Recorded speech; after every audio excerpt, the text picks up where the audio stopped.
साथियों, मुझे बतलाया गया है कि फॉर्च्यून 500 कंपनीज पॉलिसी के तहत उत्तर प्रदेश सरकार ने इस 70 एकड़ भूमि को 75% सब्सिडाइज दर पर उपलब्ध कराया है। शायद मैं समझता हूं यह देश में कहीं नहीं है। हालांकि अभी यह भूमि भले ही 75% सब्सिडी पर दी गई हो, लेकिन आने वाले समय में मुझे पूरा विश्वास है कि यह निर्णय सरकार के लिए कहीं अधिक फायदेमंद साबित होगा। इस भूमि से भविष्य में सरकार को अनेक प्रकार के इकोनॉमिक बेनिफिट्स यानी आर्थिक लाभ भी प्राप्त होंगे और यह क्षेत्र विकास का एक मजबूत केंद्र बनेगा। मैं योगी जी के बारे में कह सकता हूं, मैं समझता था कि आप राजनीति के ही माहिर हैं,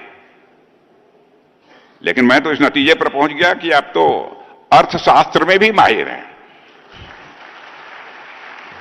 कैसे मुनाफा कमाया जा सकता है, इसकी कला आपको अच्छी तरह मालूम है। और हमारे प्रधानमंत्री मोदी जी जिस तरीके से देश को चला रहे हैं और अंतर्राष्ट्रीय जगत में भारत का मस्तक जिस तरीके से उन्होंने ऊंचा किया है, बहनों भाइयों, इसकी जितनी भी सराहना की जाए कम है। मैं तो कहता हूं भारत के बारे में, पहले इंटरनेशनल फोरम पर भारत कुछ भी बोलता था तो भारत की बातों को जिस गंभीरता पूर्वक लिया जाना चाहिए, इंटरनेशनल फोरम पर नहीं लिया जाता था। लेकिन आज इंटरनेशनल फोरम पर भारत कुछ बोलता है तो सारी दुनिया कान खोलकर सुनती है भारत बोल क्या रहा है। यह भारत की हैसियत बनी है।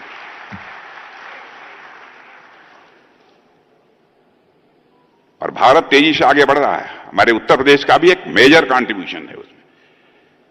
और प्रधानमंत्री जी के मार्गदर्शन में 2030 तक उत्तर प्रदेश को $1 ट्रिलियन की अर्थव्यवस्था बनाने का लक्ष्य जो मुख्यमंत्री जी ने निर्धारित किया है वह प्राप्त होकर रहेगा, क्योंकि हमारा जो लंबा राजनीतिक जीवन का अनुभव है, जो कुछ भी देखा है, सीखा है, उस आधार पर मैं कह सकता हूं।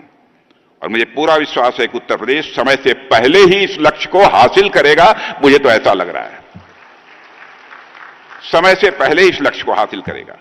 आज जब भारत 2047 तक एक विकसित राष्ट्र के लक्ष्य को हासिल करने के लिए तेजी से आगे बढ़ रहा है, तो उसमें उत्तर प्रदेश का योगदान मैं मानता हूं कि बहुत ही महत्वपूर्ण होने वाला है।